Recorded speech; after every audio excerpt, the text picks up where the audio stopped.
이사야서 17장 후반부입니다. 존귀한, precious. 구원을 받았으면 반드시 존귀한 삶을 삽니다. 다시 말씀드립니다. 구원을 받았으면 반드시 존귀한 삶을 삽니다. 왜냐 그러면 고결한 하나님의 사랑을 받았기 때문입니다. 이 세상에서 우리의 생명과 삶을 새롭게 하는 것은 사랑밖에 없습니다. 아무리 배워도 아무리 깨달아도 그건 도구는 될 수 있지만 그것이 능력은 아닙니다. 생명의 능력은 사랑입니다. 십자가의 사랑을 받았기 때문에 삶이 존귀해집니다. 그러니까 존귀하지 않은 삶을 살고 있지 않으면 종교의 구원을 하나 받으신 거예요. 종교는 어느 종교든지 나가면 다 뭐 절이든지 뭐 해교도 사원이든지 다 구원받았다고 해줘요. 뭐 좋을지도 모르겠지만 그건 능력이 없으니까 상관이 없죠. 자, 이사야 17장 9절에서 14절 주제가 하나님을 모르는 것을 모르는 종교인들. 종교인의 특징이에요. 하나님을 모르는데 하나님을 안다고 생각해요. 하나님을 알면 이런 예배 안 드리죠. 필요 없죠. 하나님을 알면 성경 공부가 왜 필요하고 무슨 훈련이 왜 필요해요? 그건 전부 하나님을 알게 하려는 도구예요. 하나님을 알면 하나님하고 함께하고 사귀어 나가는 것이.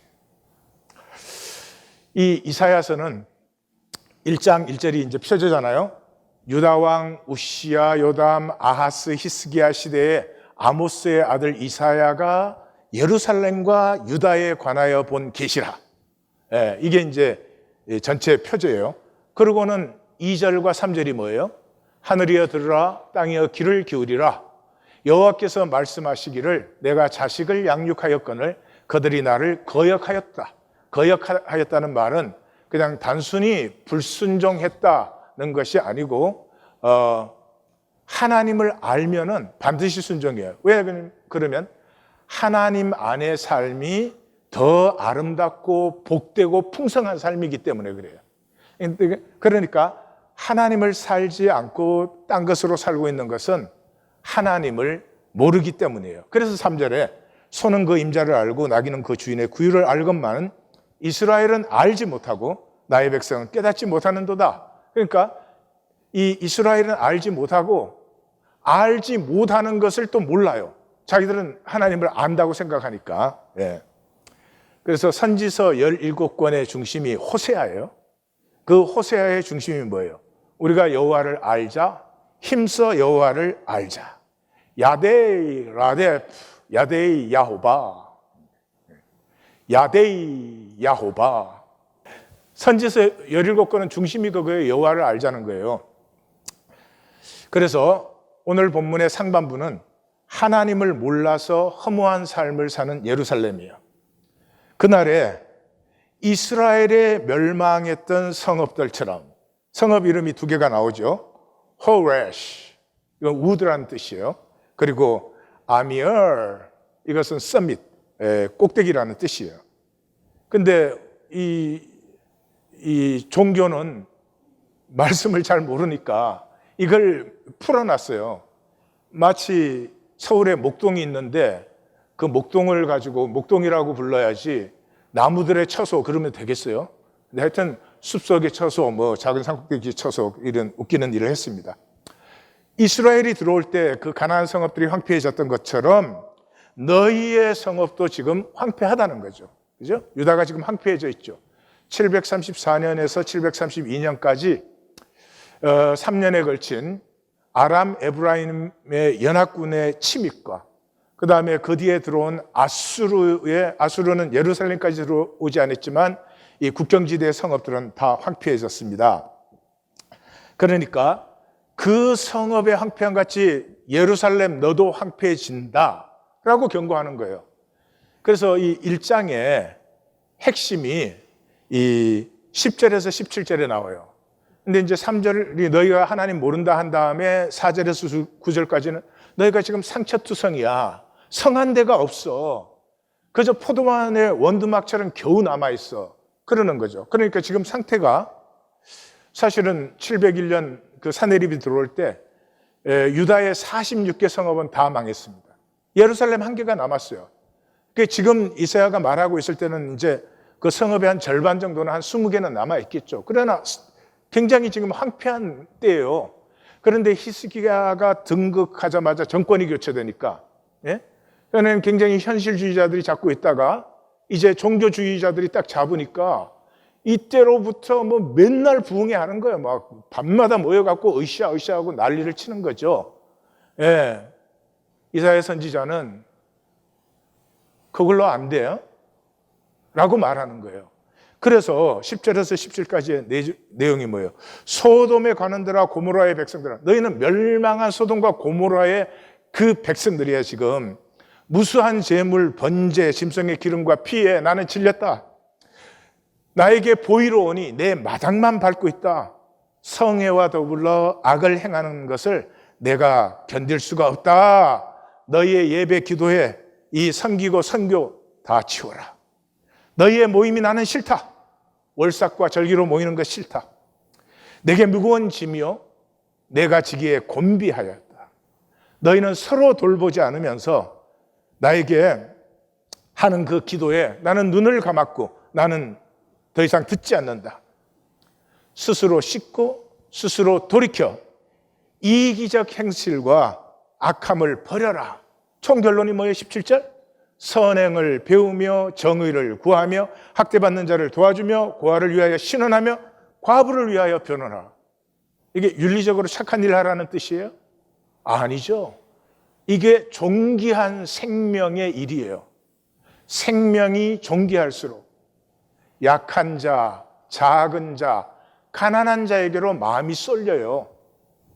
천박한 자들은 그저 자기 높아지는 것밖에 몰라요. 세상은 다 죽어가도 나만 높아지면 그만이야. 나의 생명을. 이제 보시겠지만 하나님의 생명이 어떤 생명인지, 나의 생명을 너희에게 주었어. 그 생명의 존귀함을 살라는 것이지, 너희들 맨날 모여가지고 종교 북적북적하라고 했느냐, 그 말이죠. 다시 말하면 너희가 망하는 이유는 종교 생활하기 때문이에요. 다시 말씀드립니다. 너희가 망하는 이유는 종교 생활하기 때문이야. 너희가 받은 그 존귀한 생명을 스스로 왜 버리는가 하는 거죠. 10절과 11절은 너가 사회식 8번 나옵니다. 2인칭 여성 단수요. 그러니까 예루살렘이에요. 10절, 이는 내가 내 구원의 하나님을 잊어버리며 내 능력의 반석을 마음에 두지 않은 까닭이라. 잊어버렸다, 마음에 두지 않는다 같은 말이죠. 기억이 존재해요. 예. 자식은 부모의 가슴에 늘 기억되죠. 그러니까 부모에게 늘 자식은 존재해요. 예. 그래서 존재한다는 말과 기억한다는 말은 같은 말이에요. 그래서 구약의 중심이 뭐예요? 너희는 유월절을 행하여 나를 기억하라. 신약의 중심이 뭐예요? 이 떡과 잔을 먹고 마실 때마다 나를 기억하라. 그래서 노아의 홍수에서 구원하실 때도 하나님이 노아와 방주에 있는 그 짐승들을 기억하사 홍수를 거치게 하셨다. 또 롯을 구원할 때도 그 19장인데요, 그게 18장에서 아브라함이 하나님을 딱 막아서서 그 성에 어인 50명 있어도 그 성을 멸망시킬 것입니까? 그래서 10명까지 내려가잖아요. 그때 그 아브라함이 기가 막힌 말을 하죠. You are the judge of the world. Do right. 당신이 세상을 심판하는 이시면 똑바로 하십시오. 만약에 의인이 한 명이라도 있는데 멸망시키면 당신은 의의 하나님이 될 수 없습니다. 얼마나 담대해요. 그래서 하나님께서 아브라함을 기억하사 롯을 구원하셨다. 그렇게 나오죠. 출애굽기도 시작이 그렇죠. 하나님께서 그 이스라엘의 고통 소리를 들으시고 아브라함과 이삭과 야곱과 한 약속을 기억하셨다. 그러니까 기억의 강도는 알의 강도와 비례해요. 지나가다 한번 스친 사람 기억해요? 기억 안 하잖아요. 잘 모르니까. 그렇지만 자식은 잊어지지 않죠. 기억의 강도와 알의 강도가 필요하는데 이 하나님을 믿는다는 예루살렘의 시온의 백성들은 하나님을 기억하지도 않으며 마음에 두지도 않습니다. 지금 기독교인의 모습이죠. 내가 기뻐하는 나무를 심으며, 이것도 이제 뭔 말인지 모르니까 번역을 웃기게 한 거죠. Planted garden of the beloved. beloved는 바알의 애칭이에요. 그러니까 예루살렘에 바알의 신전이 있어요. 이미 솔로몬 때부터 있었죠. 그리고 이방의 나뭇가지를 이종하는도다. 그러니까 집집마다 이 신상이 하나씩 있는 거예요. 왜 그런 짓을 할까요? 하나님을 모르기 때문에. 하나님을 모르기 때문에 우상숭배를 해요. 우상숭배라는 건 돌과 나무 깎아놓고 절하는 게 아니에요. 헛된 가치를 사는 것이에요. 헛된 가치를 살았기 때문에 삶이 허무해지는 것이죠. 왜 헛된 가치를 살까요? 참된 가치는 희생이 필요하니까요. 하나님의 형상을 살려면은 내가 손해보고 희생을 해야 하나님의 생명이 피어나지, 내가 이익 챙기고 남은 어떻게 되든지 나만 잘 되면 되는 것에 하나님의 생명은 나타날 수 없지요. 이 헛된 삶을 다른 말로 하면 그래서 천박한 삶이에요. 세상 것을 얻겠다고, 사람들에게 좋은 평판을 받겠다고 몸부림을 쳐요. 그런데 자기가 알죠. 자기가 존귀하지 않은 것을. 천박해요. 하나님을 알면 천박한 삶을 사는 것은 불가능해요. 이 세상은 사람을 참 천박하게 만듭니다. 돈으로 살아야 되잖아요. 그게 잘못됐거나 돈으로 안 살 수는 없어요. 그러나 기억하셔야 돼요. 돈으로 사는 삶은 참 천박해진다. 돈으로 살면 부부 간에도 이익 손해 계산이 들어와요. 아니, 요즘은 자식하고 관계에서도 이 계산이 들어오더라고. 그러니 우리가 알죠, 스스로 우리 자신이 그렇게 존귀하게 살지 않는 것을. 그러니까 가리는 거죠. 평생이 나뭇잎치마 만드는 것이에요. 근데 나뭇잎치마는 성경이고, 나뭇잎치마로 가릴 수 있으면 얼마나 좋겠어요. 숲속에만 한번 갔다 오면 되니까. 근데 그걸로는 안 되고 돈으로 가요. 그래서 죽자 사자 돈을 벌어요. 죽자 사자. 안타깝습니다. 우상숭배하는 삶의 또 특징이 나옵니다. 11절, 내가 신고 울타리치고 아침에 나게 하지만 근심과 심한 슬픔의 날에, 심판의 날에 없어지리. 이게 우상숭배하는 삶의 특징이에요. 헛된 가치를 사는 삶의 특징이에요. 내가 하나님 앞에 설 때 나는 어떤 사람이 되는가?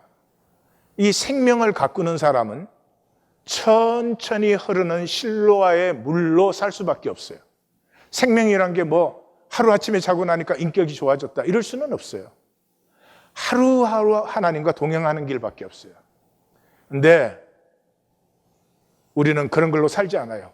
퀵 픽스 테크닉.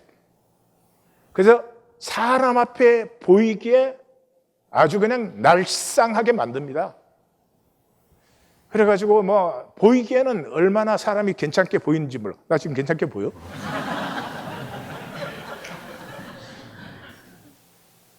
사람한테 보이는 건 그렇게 신경을 쓰면서 하나님이 나를 어떻게 보시는가에는 의식조차 없는, 죄송합니다, 천박함, 사람의 평판에 목을 매달고 살지요. 그래서 하반부 12절에서 14절은 하나님을 모르기 때문에 하나님의 경륜을 알지 못해요. 그래서 멸망합니다. 그래서 시작하는 단어가 화 있을진저, 또는 슬프도다. 민족들이 파도같이 소동합니다. 큰 물같이 충돌합니다. 아무리 그래도 주님께서 한번 꾸짖으시면 멀리 도망가서 바람에 겨와갖고 폭풍의 티끌 같아요. 막 세상이 동할 때 보면 대단한 것 같죠? 현상이에요. 그냥 항상 변하는 거예요. 지금 인플레이션이라고 뭐 난리들을 치지만 솔직히 말해서 인플레이션이라 그래서 뭐 먹는 걸 못 먹어요. 자는 걸 못 자요. 뭐가 달라요? 인플레이션 때는 인플레이션으로 사는 거고 그런 거지 뭐. 그 잠깐 지나가요. 이제 조금 이따 보세요. 인플레이션이란 말도 기억이 잘 안 날 거예요. 그 순간순간의 상황에 막 요동을 칩니다. 요동을 쳐요. 왜요? 세상은 그렇게 사람을 요동하게 만들어서 이 경제가 돌아가게 하는 거예요. 눈이 조금 오려고 하면 막 뭐 큰일이 나는 것처럼 막 뉴스를 내보내요. 그래야 사람들이 뉴스를 보고, 뉴스를 많이 봐야 광고 스폰서들이 많이 들어오고. 그래서 호들갑의 세상이에요. 보라! 저녁에 두려움이 깊었지만 아침이 오기 전에 사라지는 것이. 실제로 인생을 살아보신 분은 느끼죠. 난리가 납니다. 70년대 유류파동 났을 때 대단했잖아요. 저는 한국에 있었지만. 그랬더니 지금 뭐 기억도 안 나고 대부분 알지도 못할 거예요. 이는 우리를 노략하고 강탈하는 자들이 받을 보응이다. 이게 하나님의 섭리예요. 이 역사 속에서 우리가 봐야 되는 것은 하나님의 경륜이에요. 하나님이 역사를 어떻게 인도하시는가, 그걸 알아서 그 안에서 하나님이 주신 내 생명과 내 복을 피우는 것이지, 그 현상에 시달려서 업앤다운 하는 게 아니라 이 말이죠. 한마디로 너희가 두려워할 것은 열방이 아니다, 현상이 아니다, 돌이키지 않음이에요. 돌이키지 않음이에요. 이 앞에서 이미 북왕국을 모델로 해서 말씀을 하셨죠. 북왕국이 돌이키지 않기 때문에 아수르를 써서 저들을 심판한다. 그런데 아수르가 자기들이 와, 우리 이렇게 강대하구나, 우리가 힘이 있구나, 이제 우리 마음대로 할 수 있구나, 이렇게 했다가는 그들 역시 도구로 쓰임받은 후에 심판을 면치 못한다. 10장이었죠. 14장 영적 중심에서 결론이 뭘로 내렸어요? 아수르의 멸망으로 내렸죠. 그래서 이스라엘을 봐라, 아수르에 멸망하지만 그렇다고 아수르가 어려운 것이 아니라 하나님은 하나님의 경륜을 경영하고 계시는 것이다. 그래서 14장 24, 27절까지 보면은 만군의 여호와께서 맹세하여 이르시되 내가 생각한 것이 반드시 되며 내가 경영한 것을 반드시 이루리라. 내가 아수르를 나의 땅에서 파하며 나의 산에서 그것을 짓밟으리니. 이 두말할 것도 없죠. 나의 땅이니까 유다, 나의 산이니까 시온산. 그러니까 701년 사내립이 18만 5천으로 예루살렘을 포위했다가 몰살당한 그것을 얘기하죠. 이것이 온 세계를 향한 나의 경영이며 이것이 열방을 향하여 나의 편손이라. 폈다는 바는 심판하시는 손이라. 만군의 여호와께서 경영하였은즉 누가 능히 그것을 피하며 그의 손을 피하셨으니 누가 능히 그것을 돌이키느냐. 잘 들으십시오. 악으로 심판할 때는 돌이킴의 기회가 있어요. 아수르를 들어서 이스라엘을 심판할 때 이스라엘이 돌이켰으면 멸망하지 않는 거예요. 근데 이들이 돌이키지 않아요. 그러면 이 악은 선을 만나게 됩니다. 그건 종말이에요. 하나님 앞에 쓸 때가 온다 이 말이에요. 악이 선을 만나면 사라져 버려요. 거짓이 진실을 만나면 그 자체로 힘을 잃어버려요. 별로 좋지 않은 얘기는 하지만 제가 이제 신학교도 간 적이 없고 목사 안수도 받은 적이 없고 드디어 고백이. 근데 이게 가짜로 이렇게 말 들으라 막 이러고 있는데 지금 저 문에서 한 사람이 딱 들어왔는데 그 사람은 내가 안수도 안 받았고 신학도 안 한 걸 알아. 딱 들어오는 순간에 내 모든 능력과 권세는 그냥 없어져 버려요. 하나님이 악을 악으로 심판할 때 돌이키세요. 살살 건드리죠. 그것도 불쌍해서. 그래도 안 돌이켜요. 주님 앞에서는 돌이킬 수가 없어요. 그냥 쓰러져 버리는 거예요. 네, 지난주에 나눴던 우리 톨스토이의 신부 세르게이 이야기를 한 번 더 정리해 보십시다. 이 카자스키는 사관학교를 최우수로 졸업하고 황제의 총애를 받고 시종 무관이 되고 출세의 지름길을 달리는 것이죠. 드디어 상류층에 진출하고 백작 코르토쿠바와 약혼도 하게 되고, 근데 갑자기 파혼하고 떠나버립니다.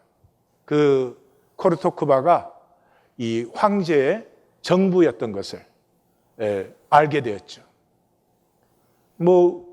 그 어린 소녀가 뭘 알았겠어요. 또 황제가 하는데 거절할 수나 있었겠어요, 그 당시에. 이 인생이 시작도 안 된 작은 소녀의 삶에 이 세상은 이 힘이라는 것을 가지고, 이 세상은 남자 보고 성공해라 그래요. 그 성공하면 뭐예요? 돈과 여자를 마음대로 한다는 거예요. 예? 그리고 또 여자는 어떻게 돼요, 그러면? 요즘이 안 그렇겠지만 그저 예뻐서 시집 잘 가고 남자 잘 만나면 된다. 왜 그러면 이게 성공한 남자들이 선택을 하니까. 생명의 가치와 귀중함은 완전히 사라져버린 천박한 정도가 아니라 천박의 바닥에 그것으로 이 세상이 이루어져 있는데, 그 세상에 천박한 줄도 모르고 살아가요. 그리고 비극적인 것은 종교인들이 그 앞에 더 앞장서는 거예요. 교회처럼 돈이, 교회처럼 세상 권세가, 교회처럼 세상 출세가 대접받는데 어디에 있어요? 신실한 성도 한 사람 들어오는 건 눈에 안 보여요. 근데 국회의원이 등록했다, 무슨 장관이 등록했다 그러면 난리가 나요. 지금 이 세상에서 종교만큼 세상 권력을 숭배하는 데가 어디 있어요? 그래서 떠나가지고 수도원도 최고의 수도원, 똑같이 사관학교 들어간 거나 똑같이 최고의 수도원에 들어가서 최고의 수도원장 밑에서 최고의 수련을 마쳤어요. 그랬더니 귀족 부인 미모의 이혼녀들의 그 유혹이 들어오는데 참기가 힘드니까 손가락을 잘랐어요. 일약 스타가 됐어요. 그게 이제 신유까지 나타나니까 존경, 칭찬, 명성을 그냥 한 몸에 다 거머쥐었어요. 평판이 완성된 것이죠. 바로 그때 과연 하나님은 계시는가 하는 질문이 떠오르는 거예요. 제가 신학생들을 교육한다면요, 저는 신학교 커리큘럼의 절반은 톨스토이를 읽게 할 거예요. 톨스토이 읽은 사람 드물어요. 예. 일단 다 길어요. 안내 까르니나 전쟁가 무지하게 길어요. 예. 예. 그러고 보니 긴 게 좋은 건가 봐. 와, 비웃음이 막 나오네, 그냥 오늘은. 예. 정말이요. 러시아 문학 전공한 사람들도 제대로 읽지 않아요. 정말 영적으로 세상과 인간을 정확하게 본 사람이에요. 이 평판을 완성시켰을 때 속은 텅 비었죠. 왜요?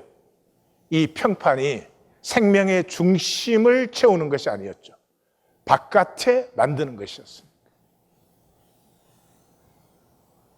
그래서 하나님이 계시는가 하는 말은 논리가 아니에요. 내 중심이 허하기 때문이에요. 내 중심이 꽉 찬 사람은 그냥 알아요. 하나님이 당연히 계시지. 왜요? 내 생명을 충만하게 하는 건 세상이나 내가 될 수 없어요. 그래서 내 생명이 충만한 사람은 그냥, 이렇게 말로 하는 게 아니고 그냥 하나님이 계심을 알고 즐거워하고 고마워해요. 원하는 것을 다 얻었을 때 중심은 텅 비어 있었습니다. 그래서 그 상인의 딸, 지금으로 말하면 약간 그 발달 장애인인데요. 그 상인의 딸과 어이없이 파기를 합니다. 그러고는 파스니카가 생각이 나요. 자기 사촌. 어릴 때 모자라는 애가 아닌데 항상 친구들에게 놀림받고, 그러면서도 친구들도 또한 함부로 무시하지 못했던 그 파스니카가 생각이 나서 찾아갑니다. 파스니카가 결혼을 했는데 남편이 알코올 중독자의 폭력에 파스니카의 유산까지 다 탕진해 버렸습니다. 그리고 너무 가난하고 어렵게 살고 있죠. 근데 이 세르게이를 만나서 그럽니다. 남편이 죽고 나서 나는 보았다. 아픈 사람이었다. 적어도 세상에 한 사람 정도는 그 아픔을 좀 품어주었어야 되는데, 나는 사람들이 우리 가정을 깔보는 것, 우리가 가난해지는 것, 사람들이 뒤에서 수근수근하는 것, 그런 것들이 너무 두려워서 나까지 그 사람을 정죄하고 받아주지 못했다. 죽고 나서 보니까 나는 죄의 통로였다. 그 아픈 가슴에 임하기를 원하는 하나님의 임재의 통로가 나는 되지 못했습니다. 그래서 지금은 그 정신쇠약증 때문에 온 가정을 그렇게 아프게 하는 그 사위, 딸, 그리고 손주들, 그리고 이웃들의 그 가난한 삶의 자리에서 그 이웃들의 작은 아픔들에 이게 하나님의 임재의 통로로 살고 있는 파세니카를 만나고 나서 이 세르게이는, 내가 정말로 원했던 삶이 사관학교 나와서 출세하는 것도 아니고 최고의 수도사가 되어서 이름을 날리는 것도 아니고 내 생명이 있음으로 이웃이 복된 그것이 내가 원하는 삶이었구나. 그래서 그때로부터 순례의 길을 떠나죠. 이때부터 평판에서 자유해집니다. 그리고 알아요. 세상에 어떤 사람이 나를 욕을 해도 나를 욕하는 것보다 나는 더 악한 사람이에요. 세상에 어떤 사람이 나를 뭐 어쩐다 그래도 그 사람의 평판보다 내가 더 거짓이에요. 그 사람 만약에 내 속을 다 안다면, 내 생각을 다 안다면 말을 못 할 거예요. 이건 너무 악하고 거짓되었어. 우리 모두가 그것이 진실인데 겉으로 괜찮은 척 한다고 이렇게 어리석게 끄떡없이 살아요. 근데 진실을 만날 때가 옵니다. 그때는 바깥 어두운 곳에서 슬피 울며 이를 갑니다. 내가 나를 버렸으니까요. 그 많은 기회에 내가 돌이키지 않고 내가 나를 버렸어요. 뭐 때문에? 요 좁쌀 같은 삶 하나, 요거 문제 없이, 요거 뭐 병들지 않고, 요거 사람들 보이기에 그럴듯하게 그걸 만드느라고, 그 허상을 만드느라고. 그래서 그 프랑스 여행객들이 만나가지고 이 순례자들이 거진 줄 알고, 근데 특별히 세르게이는 아주 용모가 출중하고 또 귀족사에 있었고 사관생도가 하니까 자세도 바르고 나이는 들었지만, 그러니까 세르게이한테 이렇게 그 동전을 줍니다. 동전을 주면서 이렇게 말을 해요. 이걸로 꼭 티를 마시라고. 자기들은 이렇게 티를 마시는 문화생활 하는데 이 거지들은 뭐 그런 거 먹어보겠나 싶었어. 그 여행객들이 상상도 못하는 수준의 삶을 사는 사람인데, 근데 세르게이가 아무 상관하지 않아요. 그리고 그걸 기쁨으로 받아요. 왜냐 그러면 20코페이카를 받는데 그때 같이 순례하던 한 순례객이 20코페이카가 필요할 때예요. 그래서 자기가 기꺼이 통로가 되었다는 기쁨을 누리죠. 평판 보이려고.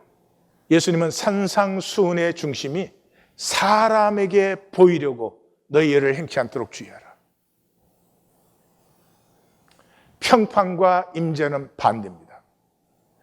은밀한 중에 보시는 내 아버지께서 상 주시리라. 하나님을 안다 하는 것이 야다라는 단어예요. 야데이, 야호바. 한몸된 일체가. 이게 단어예요. 의미가 없는 거지. 야다는 본질의 알미예요. 본질의 알미라는 것은 본질은 평면이 아니에요. 보이는 부분뿐만 아니라 그 밑에 무한 깊이에요. 그러므로 본질의 알은 알수록 점점 깊어집니다. 그래서 반드시 경외하게 되어 있어요. 왜요? 점점 더 무한히 깊어지니까 내가 이렇다 저렇다 판단 정지할 수 없어요. 이 평면만 아는 사람들의 특징은 그저 사람도 딱 잘라서 판단 정지. 그 사람 뭐 이런 사람이야. 걔 저러지 뭐 이런. 자기가 천박함을 모르고 남을 판단 정지하죠. 그런데 우리 현상의 암, 이거 우리의 알미예요, 세상에. 이 알은 정보와 지식이에요. 근데 우리가 나빠서가 아니고 정보와 지식은 왜 알아요? 이용하기 위해서요. 아무리 과학적으로 훌륭한 발견을 했어도 이용 가치가 없으면 아무도 알아주지 않아요. 이용 가치가 생길 때 알아주겠죠. 그래서 이 현상 가치는 전부 이용 대상이에요. 그래서 그냥 권태로워져요. 남편과 아내가 만났는데도 현상밖에 못 봐요. 사람을 만나지 못하고 사람의 조건만 보는 시대. 출애굽기에는 이상한 말씀이 나와요. 하나님이 모세에게 말씀하여 이르시되 나는 여호와이니라. 내가 아브라함과 이삭과 야곱에게 전능의 하나님으로 나타났으나 나의 이름을 여호와로는 그들에게 알리지 아니하였고. 응? 창세기를 읽어보시면 아브라함과 이삭과 야곱은 분명히 여호와도 알았고 여호와의 이름을 알았습니다. 그러니까 시작이 여호와께서 아브라함에게 이르시되. 예. 그래서 이에 아브라함이 여호와의 말씀을 따라갔고로 시작이 되잖아요. 또 그 모리아산에서 이삭의 제사를 드리다가 숫양을 받았을 때 아브라함이 그 땅을 여호와 이레라고 했잖아요. 창세기에는 여호와라는 이 이름이 한 160번 나옵니다. 그 중에 100회 이상이 12장에서 50장, 다시 말해서 아브라함, 이삭, 야곱의 얘기에서 나와요. 그런데 어떻게 아브라함과 이삭과 야곱은 여호와를 몰랐다라고 하는 것인가? 비슷한 얘기가 사무엘서에서도 나와요. 사무엘이 어렸을 때 세마포 에봇을 입고 여호와 앞에서 섬겼더라. 이게 2장 18장 3장 1절 나왔어요. 여호와를 섬겼어요. 근데 3장 7절에서 사무엘이 아직 여호와를 알지 못하고. 그러니까 여호와를 안다는 것은 이게 성경의 구약의 중심이기도 하지만 굉장히 독특한 것이에요. 그러면 아브라함과 이삭과 야곱이 알았던 것과 모세가 알았던 것은 무엇이 다른가 하는 것이에요. 그래서 무엇이냐 그러면 함께 하심이에요. 함께 하심인데 하나님으로 함께 하심이에요. 하나님으로 함께 한다는 말은 우리의 아픔의 자리에 하나님이 함께 하시는 것이에요. 하나님께서 자신의 사랑의 동반자를 만드시기 위해서 이 창조를 하셨어요. 그래서 사랑의 동반자가 돼야 돼요. 그러면 필요한 건 진실이죠. 그죠? 사랑은 진실이 아니면 그건 아무 의미가, 가치가 없는 것이죠. 그런데 어떻게 이 사랑의 진실을 우리가 피울 수 있고 확인할 수 있어요? 그래서 사랑할 수 없을 때, 사랑하기 힘들 때에도 사랑하면 그건 진짜 사랑이죠. 그래서 이 현상 세계의 통치권을 마귀에게 넘겨줬죠. 하나님은 뭐 마귀가 아담과 이브 유혹하는 걸 모르세요? 모르면 하나님이 아니지. 넘겨주신 거예요. 그런데 그 마귀는 그러므로 이 상황은 마음대로 할 수 있지만 우리의 생명에 대해서는 터럭 하나 건드리지 못해요. 그게 욥기예요. 그게 욥기예요. 상황을 마음대로 할 수 있지만 생명에 대해서는 손들 수가 없어요. 그러므로 인간은 어떤 상황이 와도 그 상황 속에서 하나님을 사랑하고 하나님을 선택할 수 있어요. 이게 지난주에 본 이스트 오브 이든, 에덴의 동쪽의 존 스타인백이에요. 처절한 자리에서, 시궁창에 처박힌 자리에서도 Think of the glory. Glory of choice. Man is man, not a bee. 꿀벌처럼 무조건 열심히 하는 게 아니라 인간은 어떤 자리에서도 선택할 수 있어. 그러면서 뭐라 그래요? 아담이 마지막 숨을 넘기면서 Tim shall, you may. 네가 어떻게 살아왔어도 지금 이 순간부터 너는 새로운 선택을 할 수 있어. 그래서 인간은 이 현상 세계에서는, 잠시 지나는 이 세상에서는 고통과 어려움 속에 던져졌습니다. 세상에 태어났는데 아무 걱정도 안 하고 아무 고통도 없고, 그렇게 살 수 있는 사람은 없고, 그렇게 사는 사람이 있던 건 식물인간이겠죠. 세상은 광야입니다. 그 광야를 지나는 인간의 아픔 속에 하나님은 함께 하시는 하나님이에요. 그래서 우리가 죄를 범했을 때 우리만 낙원에서 쫓아내시면 되잖아요. 그런데 우리만 쫓아낸 것이 아니라 하나님께서 self-exiled, 하나님이 자기를 추방하셨어요. 우리와 함께 하시려고. 그래서 출애굽기 6장 7절을 보면 너희를 내 백성으로 삼고 나는 너희 하나님이 되리니 나는 애굽에서 너희를 구원한 그 애굽의 고통에서 건져낸 너희의 하나님 여호와인 줄 알리라.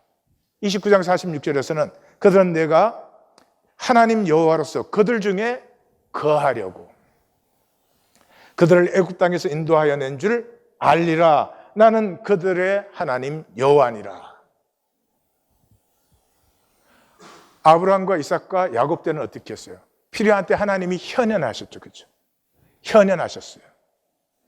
그러나 이 이스라엘이 고통당하는 시간부터, 그리고 이제 광야를 지나가야 되는 시간에는 하나님이 친히 오셔서 우리와 함께 하십니다. 그런데 하나님이 그냥 함께 하시면 우리가 죽기 때문에 하나님이 지성소라는 죽음의 자리에 거하십니다. 우리를 생명으로 살게 하기 위해서.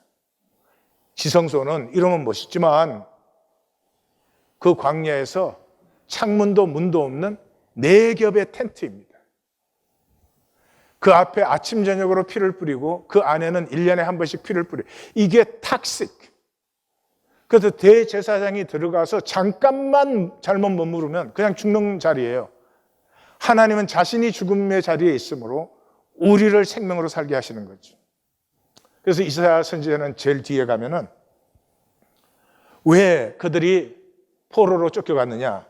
그들이 내 이름을 항상 종일토록 더럽히도다. 하나님이 함께 하시는데 우리는 하나님이 함께 하지 않는 것처럼 생각합니다. 함께 하지 않는 것처럼 삽니다. 마음대로 생각합니다. 하나님 거룩한 줄을 모릅니다. 세상에 종노릇을 하면서도 하나님을 아버지, 아버지라고 부릅니다. 그래서 그러므로 내 백성은, 남은 자, 포로 후에 남은 자는 내 이름을 알리라. 이게 신약에서 내 이름으로 기도하면, 내 이름으로 기도한다는 건 어카운트가 하나가 된 거예요. 하나님과 내 삶이 한 삶으로 묶여버린 거죠. 접붙은 거죠. 그런데 종교인들은 전혀 하나가 아니면서 기도하고 뒤에 갖다 붙이는 말인 줄 알아요. 그러니 그 기도가 능력이 있겠어요? 응답을 받겠어요? 예레미야 선지자도 똑같습니다. 포로 후에 남은 그들로 내 이름이 여호와인 줄 알리라. 그래서 복음의 시작이 마태복음 신약을 시작하자마자 족보 소개가 딱 끝나면은 1장 21절에서 그 이름을 예수로 하라. 이는 자기 백성을 그들의 죄에서 구원할 자이심이라. 그런데 죄에서 어떻게 구원을 해요? 임마누엘, 하나님이 우리와 함께 하심으로. 하나님을 알면은 전혀 다른 차원을 삽니다. 이 현상 세계에서 사람에게 보이고 내 좁쌀 세계 요거 나는 네보다 잘났다. 이런 차원의 삶은 그냥 심플리 신기한 거죠. 어떻게 저렇게 살 수가 있을까? 그저 사람의 평판을 위해서 그냥 성취. 난 이런 거 가졌다. 나는 저런 자리에 있다. 사람이라면 구해야 되는 것이 성령의 열매 아니에요? 사랑과 희락과 화평과 오래 참음과 자비와 양성과 충성과 온유와 절제. 이거 돈으로 살 수 있어요? 이거 테크닉으로 만들 수 있어요? 생명의 소원은 그런 게 돼야지. 어떻게 진실도 없는 사람 앞에 이렇게 잠깐 보이는 그것을 만들어요. 하나님을 아는 유일한 길은 말씀을 받는 거예요, 가슴에. 말씀을 가슴에 받은 사람 반드시 살게 되어 있어요. 그래서 말씀은 하나님의 원리잖아요. 원리가 내 삶을 통해서 실제화되는 거죠. 인카네이션, 성육이 되는 거죠. 말씀이 육신이 되어 우리 가운데 거하심에 우리가 그의 영광을 보니 아버지의 독생자의 영광이요 은혜와 진리가 충만하더라. 우리 모두가 이렇게 만들어졌어요. 이 세상 속에 말씀을 살 수 없는 세상 속에 던져졌지만 그럼에도 불구하고 더 고귀한 것을, 더 아름답고 맑고 깨끗한 것을 선택하기 시작할 때 우리에게 주신 생명을 통해서 하나님의 영광과 은혜와 진리가 나타납니다. 더 정확하게 말하면 우리가 통로가 되어서 하나님의 영광과 은혜와 진리가 나타나고 나누어지게 되는 것입니다. 하나님을 알면 반드시 존귀한 삶을 삽니다. 이제 교회 다닌다고 하나님 안다고 한다든지 종교에 소속되었다고 하나님을 안다고 하는 그런 말은 이제는 하지 마십시다. 예. 이 돈으로 사는 천박한 삶, 돈이 개입되면 모든 관계는 부패하기 시작해요. 여러분, 진품과 짝퉁을 앞에 이렇게 놓았으면 누가 짝퉁을 선택하겠어요? 다 진품을 선택하죠.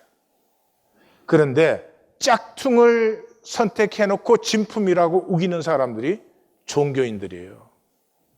이 얼마나 안타까운 일이에요. 구원은 신성의 회복이에요. 다시 말씀드려요. 구원은 신성의 회복이에요.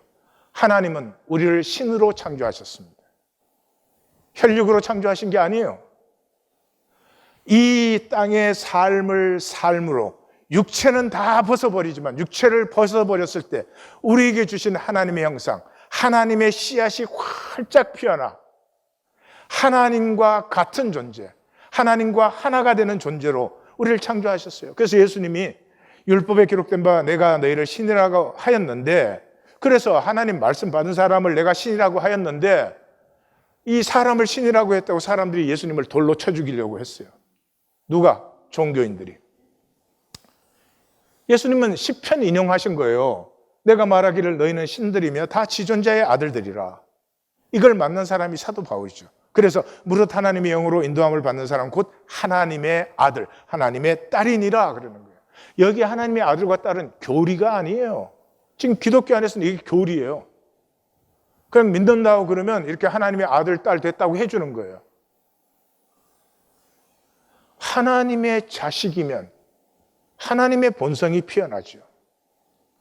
그래서 예수님을 뭐라고 그랬어요? 많은 형제 중에 맏아들이다. 집에 첫째, 둘째, 셋째, 넷째가 있어요. 이 넷 다 똑같은 아들, 딸이죠.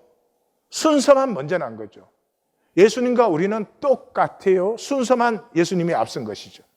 그래서 사도 바울은 나의 사역은 너희 안에 그리스도의 형상을, 하나님이 주시는 하나님의 형상의 생명을 피워내는 것이다. 그래서 우리가 다 온전한 사람을 이루어 그리스도의 장성한 분량이 충만한 데까지 이르니. 종교는 뭐라고 속여놨어요? 하나님 믿지만 우리가 뭐 그렇게 거룩하게 살 수 있는 건 아니고, 천박하고 천박하게 살지만 죽고 나면 새로워져 이래요. 죽고 나서 새로워지면 그건 내가 아니지. 에? 그런 말도 안 되는 이원론으로 우리를 속여요. 내가 평생을 살았어. 근데 그냥 하나님이 다 무시해버리고 딱 죽고 나니까 오학권위가 딱 생겨났어요. 그건 이학권위가 아니죠. 이 육체로 사는 이 부족한 내가 하나님이 계시다는 이유 한 가지 때문에 거룩함을, 존귀함을, 맑고 아름다운 가치를 선택해요. 얼마나 내가 자랑스럽겠어요. 얼마나 하나님이 고맙겠어요. 얼마나 기도할 때 당연히 응답될 것을 당연히 믿겠어요. 하나님 안에서 회복되는 우리의 신성은, 성경적인 신성은 막 빛이 번쩍번쩍 나고 그런 게 아니에요. 뭐예요? 하나됨이에요. 임재의 통로가 되는 거죠. 파스니카처럼. 예수님이 그러잖아요. 내가 진실로 너희에게 이르노니 너희가 여기 있는 내 형제 중에 지극히 작은 자 하나에게 한 것이 곧 내게 한 것이다. 작은 자와 아이덴티파이하는, 이게 가족의식이잖아요. 가족에서는 어리고 작은 자를 먼저 돌보잖아요. 그래서 이 구약 이스라엘이 망하는 이유가 뭐예요? 말라기서에서 결정적인 이유를 말하잖아요. 우리는 한 아버지를 가지지 아니하였느냐? 한 하나님께서 지으신 바가 아니냐? 근데 우리 어떻게 서로 거짓되냐? 여러분, 이 교회 안에서 진실된 관계를 맺은 사람 한 사람이라도 있어요? 아니, 100%를 얘기하는 게 아니에요. 1%라도. 내 삶의 아픔을 조금이라도 나눌 수 있는, 그래서 그 아픔을 향해서 서로의 마음이 쏟아부어지는, 우리가 여는 것은 바늘구멍만큼이에요. 그 다음에는 하나님의 역사가 일어나는 거예요. 우리 보고 무슨 진실되라 이런 얘기가 아닙니다. 그래서 교회론의 중심이 마태복음 18장이잖아요. 그래서 우리 하나님교회는 1820 데일리 브레드 하잖아요. 이 교회론의 중심이 어떤 말씀인지 다시 한번 잘 들어보세요. 만일 어떤 사람이 양 100마리가 있는데 그 중에 하나가 길을 잃었으면 그 99마리를 산에 두고 가서 잃은 양을 찾지 아니하겠느냐. 이 종교인들은 이런 말 들으면 이게 멘붕이에요. 멘붕. 아니, 한 마리 찾으려고 99마리를 산에 두고, 산에 둔다는 건 버리는 거예요. 이게 무슨 멍청한 얘기를 이렇게 주님이 하시나 이럴 거예요, 분명히. 근데 그 사람이 전혀 모르는 차원이 있죠. 이게 생명 차원이에요. 가족이에요. 가족의 아이 하나가 병들었어요. 고칠 수 없는 병이에요. 그럼 그러죠? 야, 이거 돈 써봐야 우리만 손해다. 이거 빨리 죽이자. 이래요? 오늘은 우리 얘기가 왜 이렇게 많이 나와?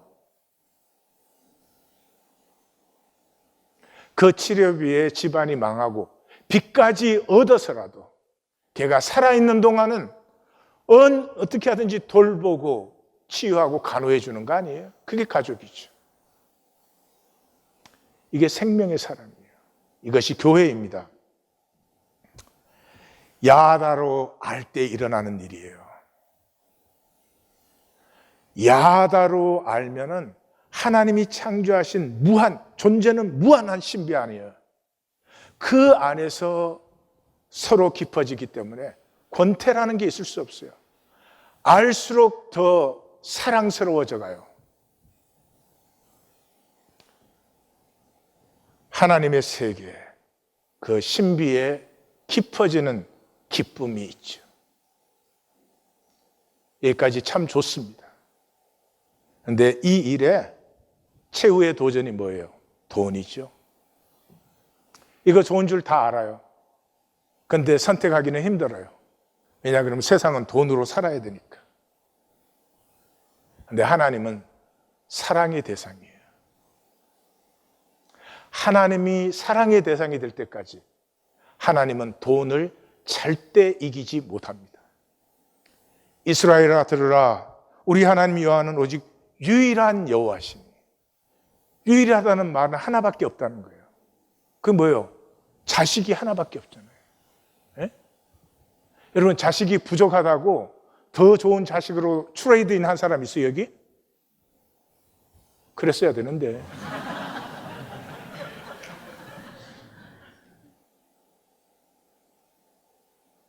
어떻게 그렇게 돼요? 조건과 상황에 아무 상관없이 유일하기 때문에 사랑할 수밖에 없죠. 자식이 속을 썩여도 사랑하는 것이고 잘 돼도 사랑하는 것이고 잘 되면 저거 잘 되느라고 얼마나 힘들었을까. 그리고 더 사실은 아프죠. 그래서 뭐라고요? 너희는 마음을 다하고 뜻을 다하고 힘을 다하여 내 하나님 여호와를 사랑하라. 하나님이 자기 사랑해달라는 얘기 같아요? 아니에요. 하나님을 사랑할 수 있을 때 사람은 드디어 하나님의 형상에 신성한 존재로 피어나기 시작합니다. 우리의 진실은 평생 거짓으로 사는 것입니다. 교회까지 와서 거짓으로 주의 이름을 부르는 것입니다. 거짓 안 되려고 노력해서 되는 일이 아닙니다. 거짓의 반대는 사랑입니다. 사랑할 때 초월의 비밀이 나타나죠. 자식은 사랑하기 때문에 자식을 위해서는 희생할 수 있고 희생하면서도 즐겁고 그런 것이죠. 가장 중요한 것은 그 초월의 비밀은 그때부터 우리가 막 대단히 막 신성이 충만해가지고 절대 죄도 안 짓고 막 말만 하면 진리가 막 신성이 됐다는 말은 막 그때부터 너무 거룩하고 막 이렇게 걸어도 거룩 그렇지 않아요. 진정한 초월이 뭐예요? 이 세상의 평판 때문에 남은 못나도 나는 잘나려고 하고 남은 안 돼도 나는 잘나려고 하던 그 광분함이 사라져 버리고 소박 단순하게 이 세상은 광야예요. 그냥 소박 단순하게 지나가요. 일용할 양식이 있으면 되는 거예요. 광야에서 한 달치를 짊어지고 가는 자는 어리석은 자예요. 그리고 그 길에 두세 길벗이 있으면 기쁘게 갈 수 있는 것이죠. 하나님의 말씀이 우리 가운데 이루어지기를 원합니다. 기도하십시다.